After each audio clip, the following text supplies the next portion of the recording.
지난주에 28장의 말씀을 살펴봤습니다. 오늘은 29장부터 30장까지의 말씀을 통해서 우리가 함께 은혜를 나누기 원합니다.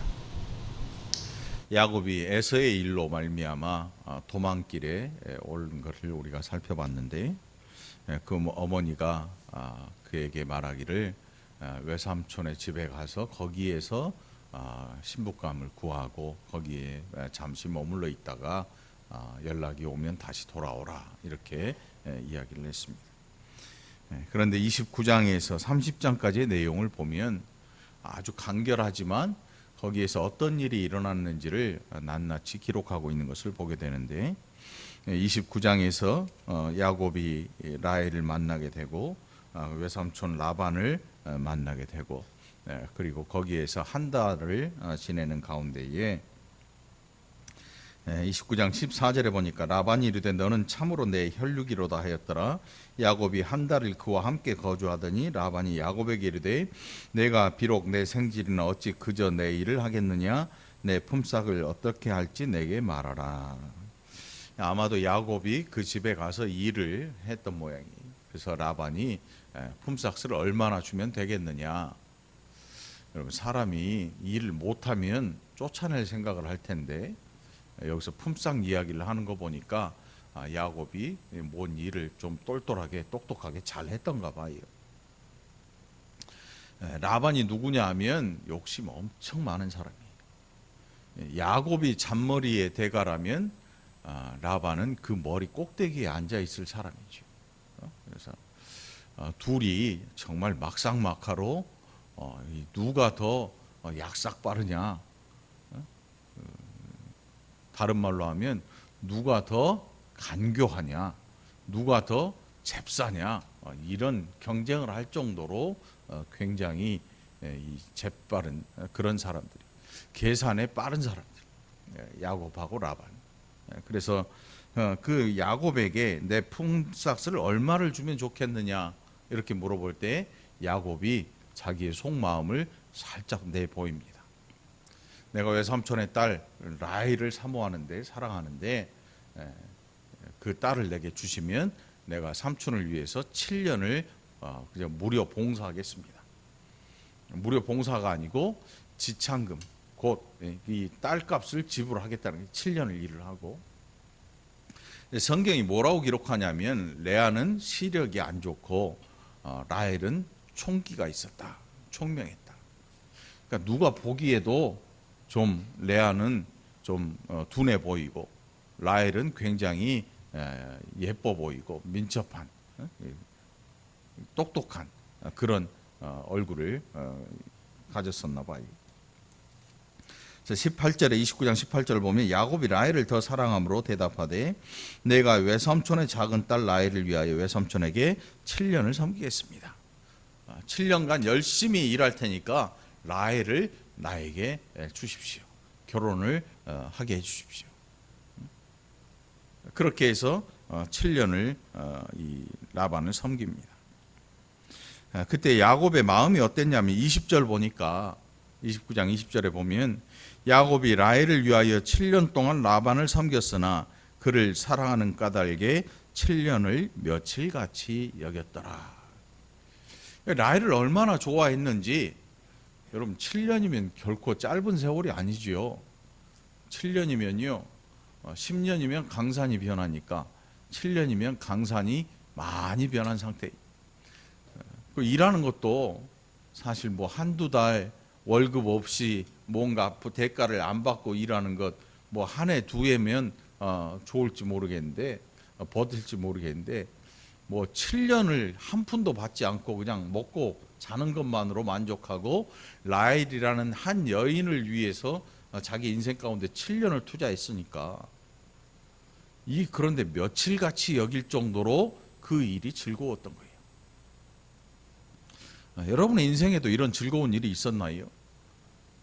연애할 때 이런 즐거움이 있지요.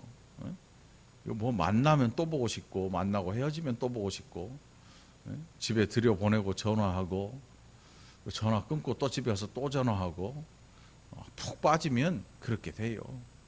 우리 경덕 집사님 아마 그랬을 것 같아요. 사랑, 사랑, 내 사랑. 응?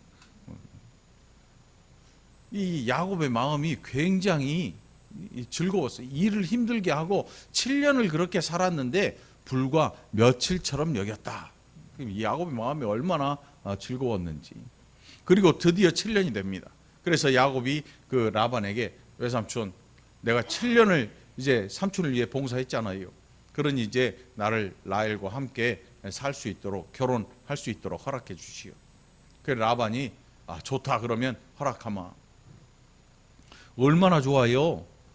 자기가 좋아하고 그렇게 애틋하게 여기는 이 라헬이라는 이 여자와 함께 이제 지낼 수 있어요. 결혼을 할 수 있어요. 너무나 좋아, 너무나 좋아. 그리고 이제 결혼 잔치를 벌였습니다. 잔치를 벌였어요. 야, 나는 드디어 라헬하고 결혼했다. 온 동네 자랑도 하고 너무나 즐거워하고 좋아하는데 아침에 일어나 보니까 신혼 첫날 밤을 지내고 일어나서 얼굴을 보니까 그게 누구예요? 레아네, 레아. 천지가 개벽할 일이지요. 요즘 같으면 사기 결혼이지요. 막 고소도 하고 재판도 하고 할 텐데 라반이 대뜸 뭐라고 하냐면 우리 마을에는 그런 법이 없네 이렇게 얘기해 버려요. 그 끝이야. 우리 마을의 법은 말이야, 언니가 먼저 시집을 가지 동생이 먼저 가는 그런 법이 없다네. 여러분 명절 때 고스톱 쳐보셨지요? 고스톱은요 동네마다 법칙이 달라요. 동네마다 달라. 서울 다르고 인천 다르고 시흥 달라. 그러니 뭔 일이 일어나? 서로 싸워. 우리 동네는 아니라고. 여기는 서울이니까 서울법을 따르라. 서울의 법. 로마에 가면 로마의 법을 따르라. 말을 듣고 보니까 기가 막힐 일이 아닙니까? 7년을 며칠같이 여기고 즐거움을 가지고 일을 했는데 외삼촌 라반의 입에서 툭 던진 말이 우리 마을에는 언니보다 동생이 먼저 시집가는 그런 법은 없네. 이게 끝이야. 내가 뭐 미안하네, 레아를 생각하니 마음이 아파서 뭐 이런 것도 없어요. 우리 마을에는 그런 법이 없네. 그럼 처음부터 말을 했어야지. 처음부터 말을 해야지. 레아 가고 나서 그 다음에 가야 되네. 이렇게 말을 해. 이것만 봐도 지금 이 외삼촌 라반이 정상인이 아니라는 걸 알 수가 있죠.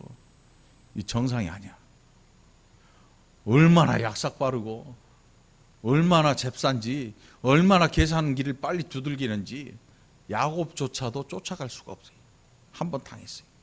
그래요. 그러면 내가 라헬을 위해서 다시 7년을 일할 테니까 라헬하고 다시 결혼할 수 있게 해주시오. 결국 두 딸이 다 야곱에게 야곱의 부인으로 들어가게 됩니다. 고대에는 이런 일이 많았죠. 그런데 아무리 보고 또 봐도 이거 보통 일이 아니에요. 정상이 아니야. 적어도 외삼촌인데 자기 외조카인데 이렇게 사기를 치는 거예요. 그리고 결국 레아와 7일 밤을 지내고 7일을 지내고 라헬을 또 부인으로 드립니다. 그리고 조건이 다시 7년을 봉사하겠습니다.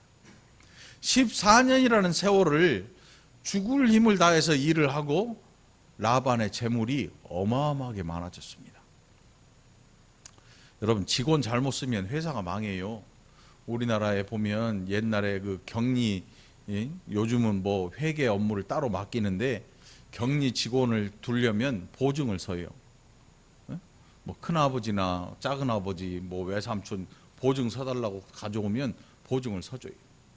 그런데 이 딸이 갑자기 횟가닥 해가지고 회사 돈을 몽창 가지고 다른 남자와 만나가지고 그 돈을 다 들고 튀어버려요. 그럼 누가 책임져요? 보증 쓴 사람이 책임져요. 평생을 쫄딱 망해가지고 평생 신용불량으로 회복도 못하고 그렇게 사는 사람 굉장히 많았어요. 연대보증도 쓰고 요즘은 이제 이런 보증 제도가 없어지고 나라에서 하는 신용보증 기금을 만들어가지고 그걸 보증을 시키죠. 이 어마어마한 재물을 라반이 쌓았어요. 보니까 이 야곱 더 이상 이제 떠나보내기가 싫은 거예요. 더더군다나 11명의 아들을 낳습니다. 11명의 아들. 성경에 나오면 르우벤, 시몬, 레위, 유다, 단, 납달리, 이사갈, 스불론, 갓, 아셀, 요셉까지 11명의 아이를 낳아요. 아들만. 그런데 이 아들을 낳았는데 문제가 있는 게 뭐냐면 첫 번째 레아가 4명의 아이를 낳아요. 그리고 레아의 종 빌하가 2명의 아이를 낳아요. 그러니까 그 꼴을 보고 있던 이 라헬이 화가 나가지고 야곱을 멱살을 잡아요. 이제 말로는 멱살 잡는데 마음으로 멱살을 잡고 말로 했을 거예요 아마. 당신 왜 나 아이 못 낳게 하느냐. 야곱이 화를 내면서 그 사랑했던 라헬에게 뭐라고 하냐면 아이 못 낳는 게 내 탓이냐. 여호와께서 너의 태를 열지 않아서 지금 낳지 못하고 있는 거 아니냐. 그랬더니 대뜸 하는 말이 내 종 줄 테니까 여종 줄 테니까 아이를 낳아라. 그래서 야곱이 부인이 4명이 돼요. 첩이 2명에 부인이 2명에 몸종을 통해서 낳은 아이들이 4명이나 돼요. 4명. 비라에게서 2명, 실바에게서 2명. 그리고 나서 정말 어렵게 라헬에게서 아이가 태어나는데 그 이름이 누구냐 하면 우리가 잘 알고 있는 요셉이에요. 요셉. 요셉의 동생이 있는데 베냐민은 아직 낳지 않았어요. 나중에 야곱이 라반을 떠나서 고향길 가는 중에 베냐민을 낳고 라헬이 죽음을 맞이하게 되죠. 우리가 너무나 잘 알고 있는 이야기. 자, 그렇게 이 30장의 내용이 거기까지 해서 쭉 기록되어 있습니다. 11명의 아들을 낳았습니다. 그리고 요셉을 낳고 야곱이 이야기를 합니다. 나를 이제 가장으로 세울 수 있도록 이곳을 떠나서 내 고향으로 돌아가게 해주십시오. 이렇게 얘기를 해요. 27절에 보니까 라반이 또 이야기를 합니다. 여호와께서 너로 말미암아 내게 복 주신 줄을 내가 깨달았노니 내가 나를 사랑스럽게 여기거든 그대로 있어라. 이제는 외삼촌이자 장인이 된 거지요. 2명의 딸과 결혼한 장인 어른이 된 거예요. 장인이 됐어요. 서로 함부로 할 수 없는 그런 사이가 됐어요. 그런데 라반이 또 이제 제시를 합니다. 이 욕심 많은 라반이 왜 야곱에게 품삯을 제시할까요? 눈에 보이는 게 달라요. 여태껏 자기가 일해서 번 것들, 자기의 일꾼들이 일해서 번 것과 야곱이 일해서 번 게 완전히 다른 거예요. 라반에게도 아들들이 있는데 이 아들들이 그동안 열심히 일했는데 이렇게 변하진 않았거든요. 대박집과 쪽박집의 차이. 대박집은요, 저 산꼭대기에 있어도 손님이 줄을 서죠. 쪽박집은 시내 한복판 사람이 바글바글한 데 있어도 사람이 없어요. 이게 대박과 쪽박의 차이잖아요. 아마 이 라반의 아들들은 일하는 능력이 야곱과 비교할 수 없을 만큼 떨어졌던 것 같아요. 그래서 야곱이 대뜸 하는 이야기가 좋습니다. 그러면 삼촌의 지금 나에게 맡겨진 양들 가운데 얼룩덜룩한 거 다 가져가시오. 다 가져가시오. 색깔이 단색인 것만 남겨놓으시오. 그리고 나서 이후로 얼룩덜룩한 거는 다 내 겁니다. 얼룩덜룩한 양이나 염소는 다 내 것이 될 것입니다. 그리고 단색인 것은 다 삼촌의 것이 될 것입니다. 그렇게 해서 6년을 다시 일합니다. 그러니까 여러분 7년을 라헬을 위해서, 그런데 바꿔치기 해가지고 라헬을 위해서 14년을 일하게 됩니다. 레아를 위해서는 원래 일할 생각이 전혀 없었어요. 라헬 때문에 14년을 일하게 돼요. 무보수로. 그리고 이제 외삼촌의 재물을 위해서 또 자기의 독립을 위해서 6년을 일하는데 거기에서는 이제 품삯을 받게 됩니다. 근데 이 보장 없는 품삯이 얼룩덜룩한 것 다 내 겁니다. 그런데 흰색만 다 남겨놓고 다 가져가시오. 이 욕심 많은 라반이 야곱을 믿지를 못하는 것입니다. 그래서 그 아들들에게 이 얼룩덜룩한 것 다 빼서 사흘길을 떨어뜨려놔요. 바꿔치기 못하도록. 사흘길을 떨어뜨려 놓은 이 엄두가 안 날 일이지요. 뭔가 이 흰색 갖고 가서 얼룩한 거 갖고 오려는 이 말이 안 되는 거예요. 사흘길을 떨어져 있는 동안 누가 이야기를 할 것이고 고자질을 해도 걸릴 것이고, 이 라반의 욕심이 또 의심이 이렇게 많아요. 결국 그 일을 이제 하기로 했습니다. 그런데 기가 막힌 일이 뭐냐면, 하얀 이 단색만 양과 염소를 단색으로 다 야곱에게 줬는데 점점 늘어나는 양의 숫자가 보이는데 얼룩덜룩한 게 점점 나오기 시작해요. 오늘 성경 말씀에 보면 나무 가지를 이용해서 야곱이 이런 일들을 행했다고 나오는데, 아마도 야곱이 유전공학의 시초라 할 수 있는 그런 일을 했는지 우리는 잘 알 수가 없습니다. 뭐 민간 요법이었는지, 옛날 우리나라의 그 대갓집 며느리가 아이를 낳지 못하면 저 아이 많이 낳은 집 여자 속고쟁이를 밤에 쓱 걷어다가 며느리한테 입히고 뭐 별짓을 다 했지요. 그것처럼 아마도 야곱이 뭐 그런 일을 했는지, 아니면 양이 이 돌연변이가 그 양들 가운데 있어서 지금 눈에 보이는 건 하얀데 유전인자가 분명히 얼룩덜룩한 그런 종류가 나올 수 있는 그런 여건이 있었겠지요. 아무튼 옥수수도 여러분 심어놓으면 다른 게 나올 때도 있어요. 콩도 엉뚱한 게 나올 수 있고, 변이가 항상 존재해요. 야곱이 그걸 알았던 것 같아. 이 나무가 어떤 역할을 했는지 우리는 알 수 없지만 야곱이 그런 사실들을 알고, 이 굉장히 머리가 영리한 사람이니까 관찰력이 뛰어나겠지요. 관찰력. 공부 잘하는 아이들의 특징이 뭐냐면 관찰력이 뛰어나. 자연을 보는데 그냥 보는 게 아니고 관찰을 잘해. 그 옛날 그 과학자들의 하는 일이 뭐였냐면 아주 정확하게 관찰하는 일이었어요. 옛날에 현미경이나 뭐 100년 전, 100몇십 년 전에는 현미경도 없고 망원경도 초기고, 그러니까 뭔가 확대해서 볼 거 없는데, 중요한 것은 그들이 돌연변이나 왜 이런 게 나타나는지를 우성, 뭐 열성 이런 거 다 분간해내. 그러니까 관찰력이 대단히 뛰어난 사람이에요. 야곱이 아마도 관찰력이 대단히 뛰어났던 것 같아요. 흰색 양 암양하고 흰색 숫양 가운데서 얼룩덜룩한 양이 태어나는 걸 봤든지, 또 염소가 그렇게 태어나는 걸 봤든지, 관찰력이 뛰어난 이 야곱이 자신이 있었던 것 같아요. 그리고 6년간 계약을 체결합니다.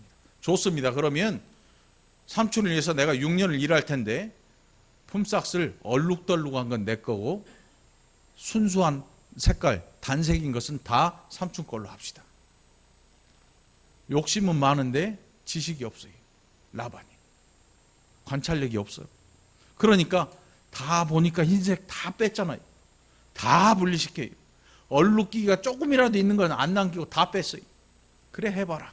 나는 이제 부자다 라고 마음을 먹고 있는, 나중에 불어나는 그 재물의 숫자를 보니까 야곱의 양들과 염소가 어마어마하게 불어나기 시작하는 거예요. 어마어마하게. 기가 막힐 일이지요. 하나님께서 왜 야곱을 이곳으로 보내셨을까? 그 이유를 야곱 아직 몰라요. 이거 내가 2명 그냥 결혼도 하고 11명의 아들도 얻고 했으니까, 야, 도망길에 이 정도면 성공한 거 아니겠어? 여러분, 어렸을 때 집 막 옛날에는 서울에 가면 돈 많이 번다 그래가지고 시골에서 무작정 상경한 이 청년들이 엄청 많았어요. 엄청 많았어요. 우리 박 장로님도 그 중에 한 명이죠. 다 놔두고 그냥 냅다 서울로 튀는 거예요. 엄마 호주머니는 돈 다 챙겨가지고.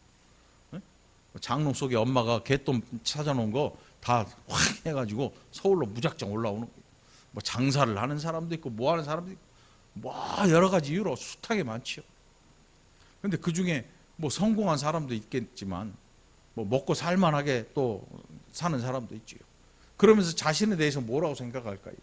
야, 이 정도면 내가 시골에서 올라와서 이 정도면 많이 한 거 아니야? 아마 마음이 뿌듯할 거예요. 야곱도 마찬가지예요. 야, 내가 무일푼으로 에서를, 내 형 에서의 칼날을 피해서 와서 20년 동안 재물을 모았는데 지금 나 거부야. 응? 주식에서 이만큼 벌었으면 되지 않겠어? 내가 장사해서 지금 대박집 났는데 이 정도 벌었으면 나 대단한 거 아니야? 아들 11명에 부인 4명에 이 정도면 성공한 남자 아니겠어? 아마 굉장히 뿌듯할 거예요. 그래서 나온 생각이 뭐냐면, 삼촌 나 독립시켜 주시오. 어디에 들어가서 직원으로 열심히 일하는데 자기가 일한 만큼 일을 열심히 했는데 갑자기 자기 회사가 막 부자가 돼요. 그러면 사람이 드는 생각이 뭐겠어요? 나 때문에 부자 됐는데 왜 안 알아줘? 나 때문에 부자 됐는데 왜 안 알아줄까? 이런 생각 들겠어요? 안 들겠어요? 들지요. 나 때문에 부자 됐는데 왜 보너스 안 줘? 그럼 나 독립해야지 하고 나갈 준비를 하는 거죠. 야곱이 마찬가지예요. 내가 삼촌 위해서 열심히 20년을 일했는데 삼촌 지금 보세요. 어마어마한 거부 되셨잖아요. 나 때문에. 그러니까 이제 나 독립 좀 시켜주세요. 나도 독립해서 나 하고 싶은 거 마음대로 좀 하고 싶어요. 이 이야기를 지금 하고자 하는 거죠. 그게 31장의 이 내용이에요. 어마어마한 돈을 벌었습니다. 11명의 아들도 얻었습니다. 부인도 다 얻었어요. 어머니의 일을 속삭이는 그 가난한 딸들 가운데 부인을 택하지 않고 외삼촌의 집에 와서 여기에 있는 외삼촌의 딸들을 부인으로 삼았으니까 어머니의 말도 지킨 거죠. 자기가 할 일을 다 했어요.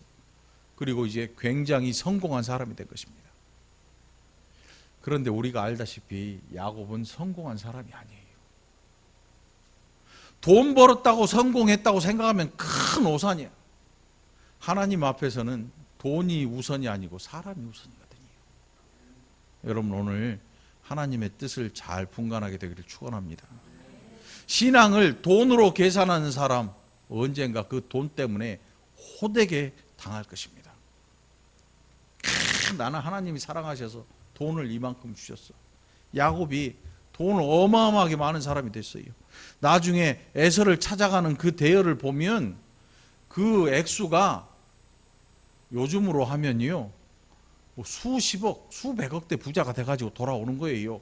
그러니까 에서가 보고 입이 딱 벌어져가지고 야곱을 죽이고 싶은 마음이 있었는데 쓱 내미는 선물을 보니까 입이 꽉 다물어지고 그래? 그러면 이 정도면 이렇게 되는 거죠.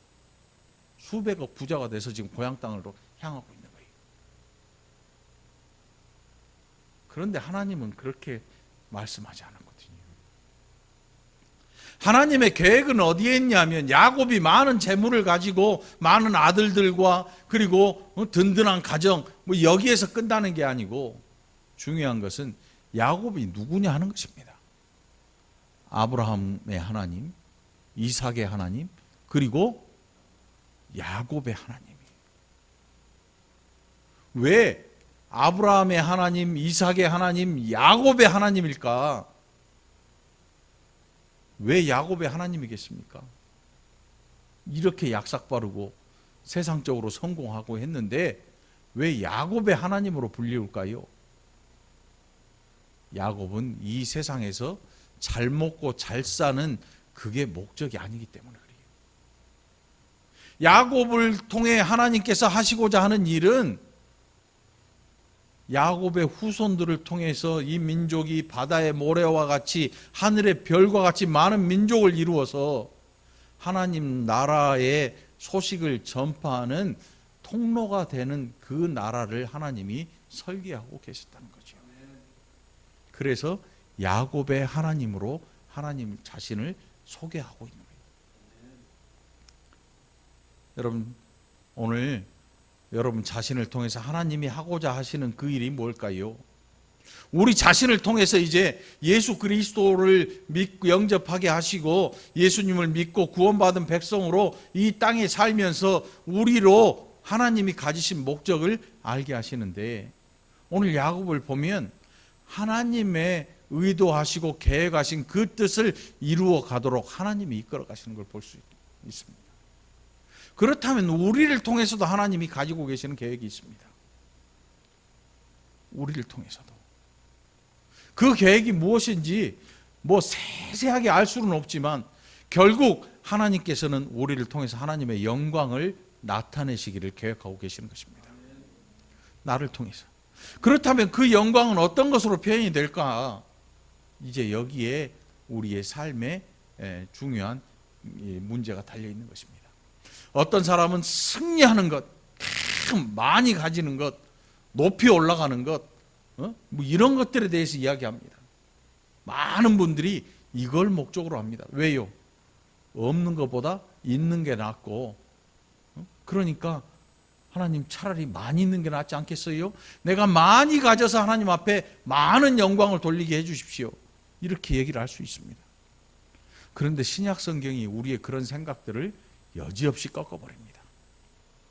여지없이 꺾어버립니다. 어떻게 꺾냐 하면 부자, 좋은 옷 입은 부자, 그리고 부자의 집 대문 앞에서 떨어지는 음식 부스러기로 연명했던 거지 나사로, 그 거지 나사로가 아브라함의 품에 안기고 결국 부자는 죽어서 저 뜨거운 불이 타는 곳에 가서 숨을 헐떡이면서 나 물 한 방울만 찍어주시오.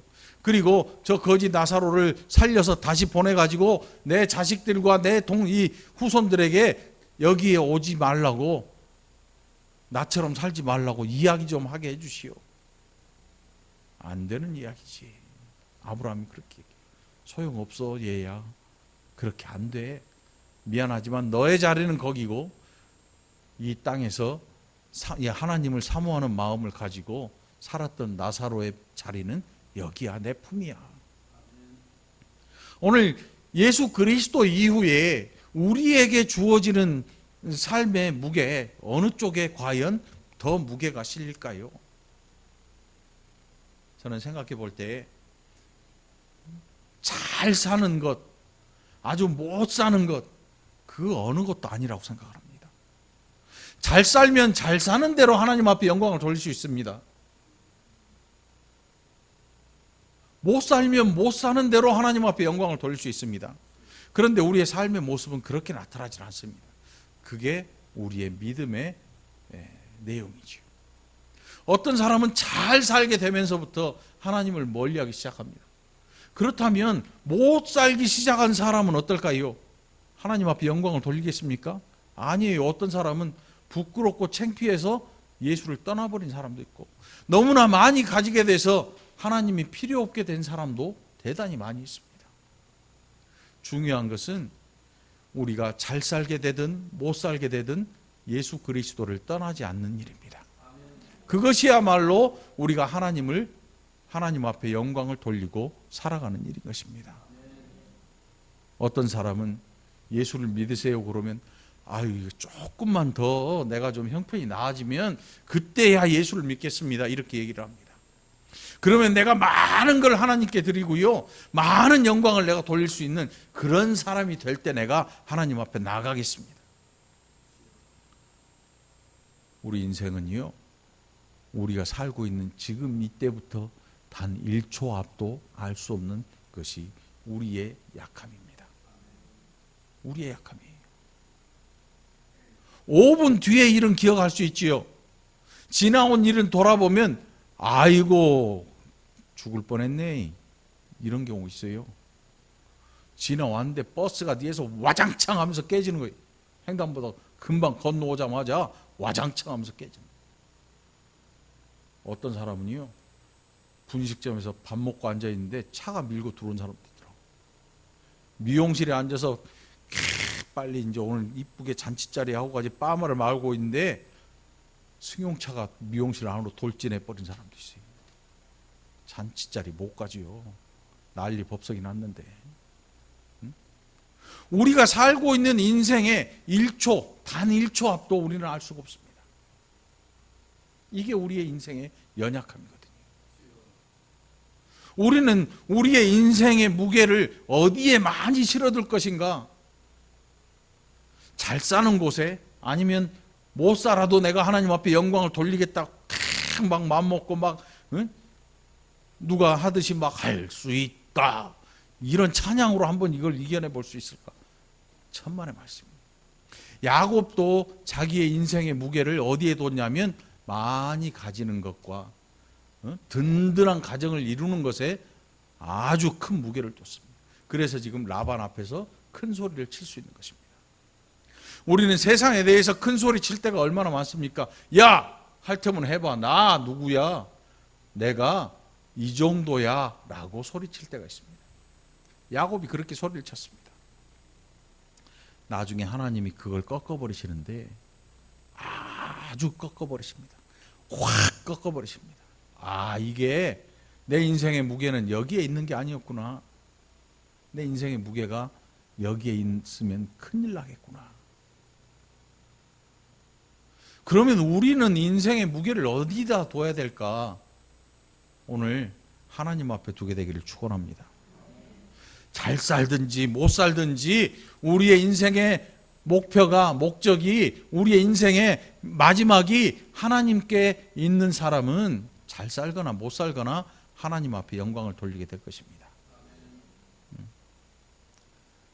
그걸 세상의 성공에 믿음의 성공을 갖다 붙인 그런 것들은 아주 세속적인 믿음이 좋은 믿음이 아니죠. 왜냐하면 이게 물거품처럼 사라지면 믿음도 함께 사라져요. 그래서 말로 하나님이 삶의 중심인 하나님 중심의 삶을 살아라 하는 게 바로 이런 뜻입니다. 우리는 하나님을 중심으로 하는 게 아니고 우리 삶의 중심이 저 높이 있어서 이게 잘 되면 하나님이 영광을 받으시는 거고 저 나락으로 떨어지면 영광을 가리운다고 생각을 하는데 하나님은 돈을 좋아하는 신이 아닙니다. 재물에 피를 흘리는 그걸 좋아하는 피를 좋아하는 신이 아닙니다. 하나님은 어렵거나 좋을 때 끝까지 하나님을 의지하는 그 사람을 좋아하신다는 사실입니다. 하나님은 돈을 좋아하는 게 아니고 하나님은 좋은 환경을 좋아하시는 신이 아니고 하나님을 끝까지 의뢰하는 그 백성을 좋아하는 너무나 좋으신 하나님임을 여러분들 기억하게 되기를 축원합니다. 그러니까 좀 못돼도 부끄러워하지 마십시오. 좀 실패해도 아예 쫄딱 망해버려도 그거는 부끄러운 일이 아닙니다. 진짜 부끄러운 일은 쫄딱 망할 때 하나님을 함께 떠나는 게 그게 더 부끄러운 일이지요. 하나님이 마음 아프신 일이 세상적으로 망했다 그래서 부끄러운 일이 아닙니다. 하나님을 떠나는 것이 진짜 부끄러운 일이 되는 것입니다.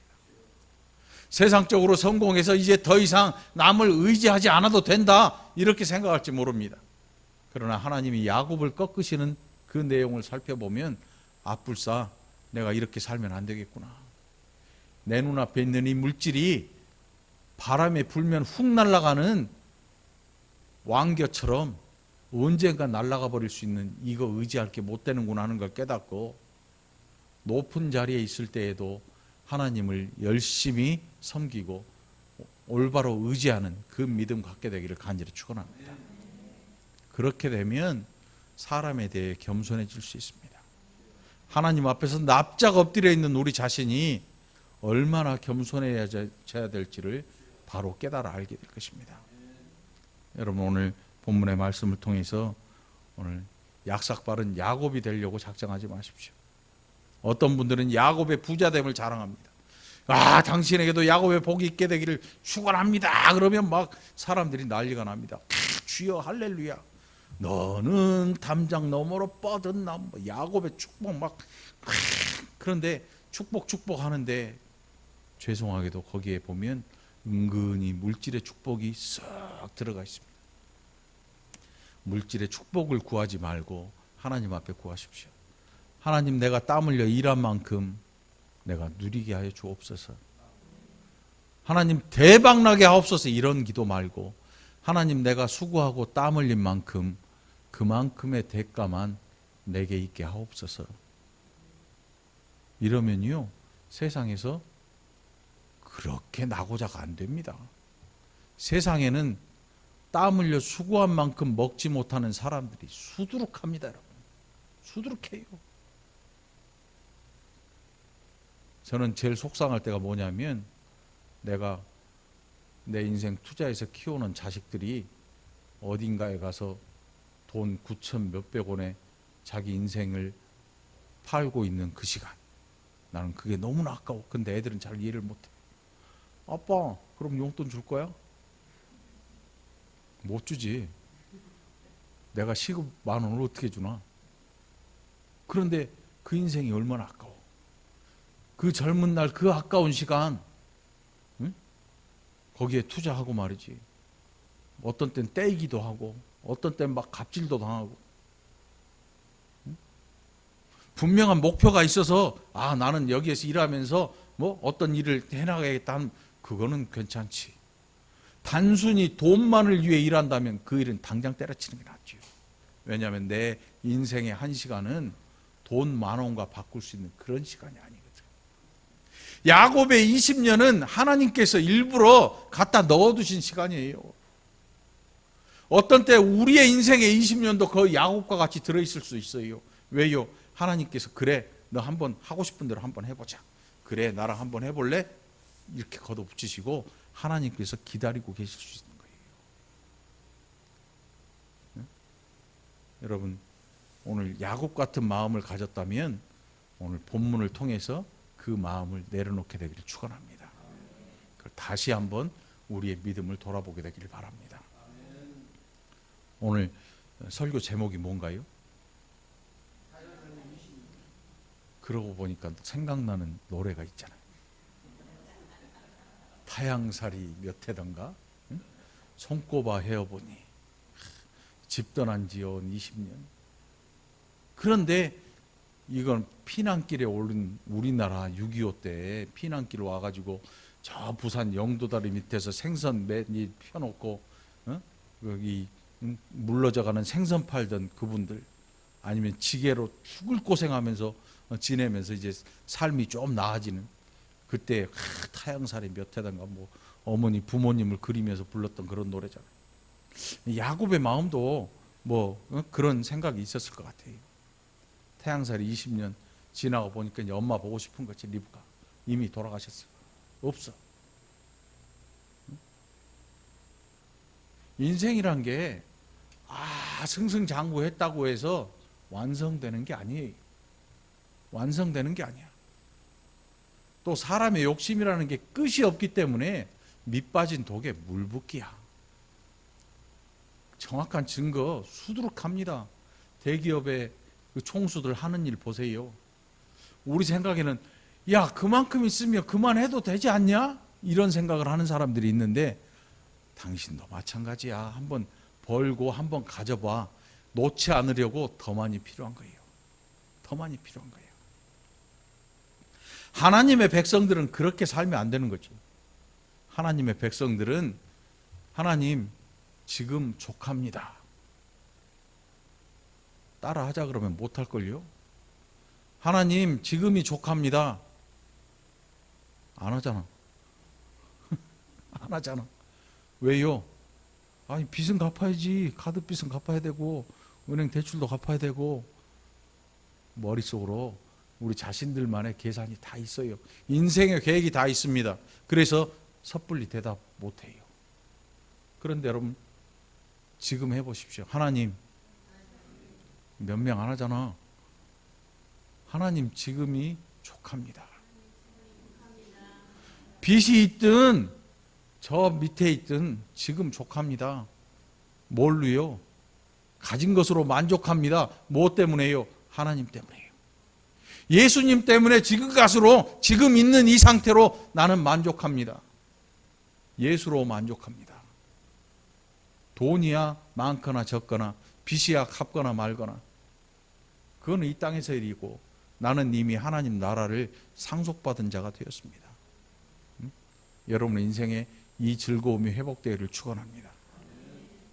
세상 일에 찌들지 마십시오. 하나님의 일로, 하나님 나라의 일로 여러분의 기쁨이 충만하게 되기를 간절히 축원합니다.